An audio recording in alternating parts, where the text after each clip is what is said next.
Hello guys, good morning. ફરીથી તમારું બધાનું સ્વાગત કરું છું એક નવા મસ્ત મજાના વ્લોગ્સની અંદર.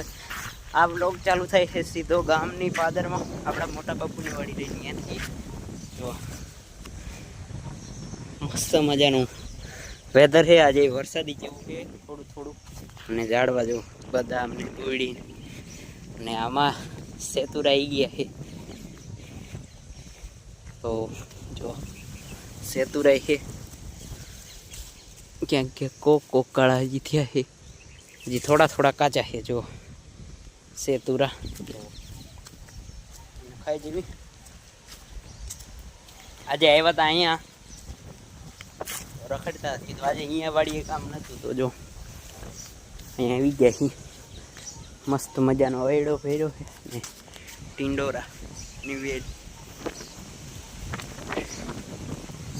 તો અહીંથી વાડીનો નજારો કંઈક આવો છે.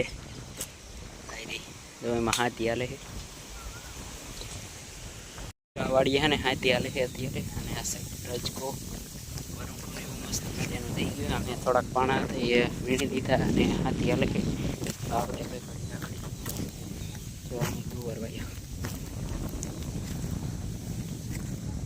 પેલી હળદર છે વાવવાની, અને હળદર મસ્ત મજાની જો કોંટા કાઢી ગઈ છે, તો વાવવાની છે.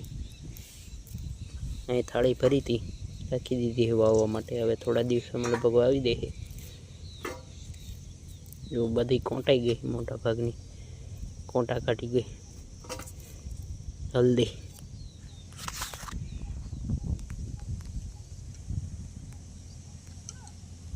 આપણે થોડા સમય પહેલાં આપણે હળદર જોઈ હતી, ઓલી પણ પડી હતી, ત્યાંથી અહીંયા ટ્રાન્સફર એનું થઈ ગયું છે. ને જોઈ લો આ ને એવી બોલે છે, તો ચોકઠામાં ને વાવી દીધી છે. મરચીના રોપને એવું આવે ને એવું.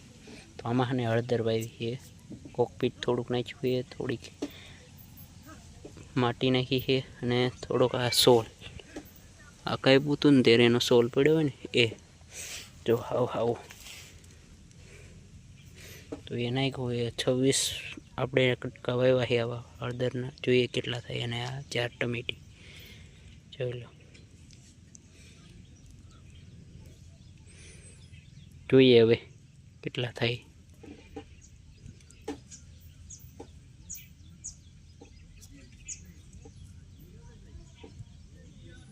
તો અહીંયા હા ને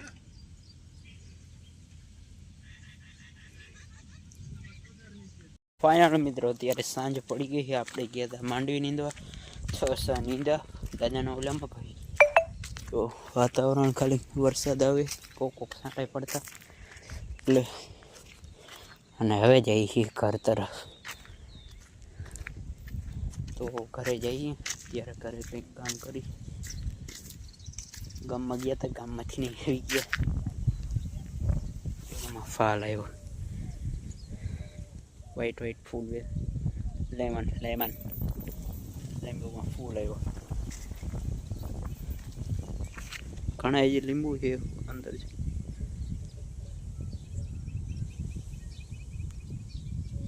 ગુડ મોર્નિંગ, તમારું બધાનું સ્વાગત છે ફરીથી એક મસ્ત મજાના નવા વ્લોગ્સમાં. ત્યારે 7:30 જેવું થઈ ગયું, અને મસ્ત મજાનું દાદાએ સાથી જોડી દીધું છે. તો હવે છે ને રાપડીઓ હાલી છે, એટલે 2 પાળા વછળ આટલું અંતર હતું ને એ બધું ખડ જો એવી રીતે જુદું પડી જાય છે. પછી એટલે જો આ પાળી રહીને હમણાં આમાં આવશે અહીંયા, ના એટલે એટલું જ રહે. બાકી આ જે વધારાનું નીંદા માંડ્યું ને એ દૂર થઈ જાય. આપણે વાંહે હાલવાનું, કારણ કે કોક છોડો માંડવીનો ડટાઈ ના જાય, એટલા માટે પાછળથી અને સેટે હાથી પડે. મસ્ત મજાનું વાતાવરણ થઈ. જો માંડવી લીલ કહી ગઈ.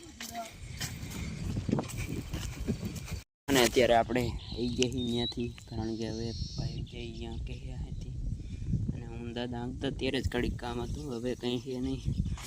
એ હા ત્યાં કોનું કામકાજ ચાલુ જ છે. ને આપણે આવી ગયા નીંદવા, દાતડી લઈ લીધી તો લાગી જાય. જો કેટલું ખડ અંદરથી ડટાઈ ગયું ને એ બહુ નીકળે છે. ઘણું બધું તો ઓલું થઈ ગયું, પરંતુ આ ડટાઈ ગયું એ લઈ લઈ. અહીંયા પૂછ જાય, હજી તો શેડ ચાલુ કર્યું છે, એટલે જાય જોઈએ. ચાલો મિત્રો, અત્યારે બપોર પછીનો સમય થઈ ગયો છે, બપોર અને 3 વાગી ગયા છે. જોઈ લો, બે નાખી દીધું તગારું, એક તગારું કોળ પાલો ખાઈ ગયો, નકરું પાલો 3 ઢગલા કરી નાખ્યા. અને સામેથી હવે દૂજણીઓને ફેરવી લઈએ, અંકણે આવવા દઈએ, ફટાફટ બાંધી દઈએ, પછી આપણે જઈએ માંડવી ફરીથી નીકળે પેલા એને છોડી આવી બાંધી દઈએ. પવન અહીં આવે છે ત્યારે જોરદાર, તો 3 આમાંથી દૂજણીઓ ફેરવી લઈએ. હવે 3 બાંધી દીધી, દૂજણીઓ લઈ લીધી અને એ માટે એનો ચારો કરવા આપણે વ્યાજ હવે નીંદવા. હવે આને પાઈ લેવાનું, બસ બીજું કંઈ નહીં કરવાનું. હવે નિર્ણય કંઈ નહીં, નાખી દીધું ઓલરેડી બે તગાર. આનો સમય થઈ ગયો એટલે 3 દૂજણીઓના પાવા આવી ગયા છે. નીંદવા ગયા હતા, નીંદાય થોડુંક થયું છે અને હજી પાછું વ્યૂ જવાનું. આને બાંધીને હજી તો ઘણો બધો છે બાકી, એટલે ઘણો સમય છે. તો ખાલી આને પાવા જ આવ્યા હતા અને થોડા સમય પછી આને દોને એટલે પાઈ નાખી કીધું. તો જો પાવા આવ્યા હતા અને પછી ભાઈ હજી પાછા નીંદરો માંડવી. જો આ સાઈડથી અને બધી ચોખ્ખી થતી હવે જો પાથરા પડ્યા છે માંડવીમાં. આ માંડવી થઈ ગઈ રેડી, અહીં સુધી થઈ ગઈ અડધા અને 12 આગળ થઈ ગયા આખા 12 ભાઈ. બપોર પછી બહુ ખડ હતું એટલે વળામણ થઈ ગયું. પછી તો ઘણી બધી આ બધી બાકી છે. આ નીંદાવી અત્યારે હવે સુરત 7:30 જેવું થવા હમણાં આવશે એટલે ઘરે બાદ જવાનું.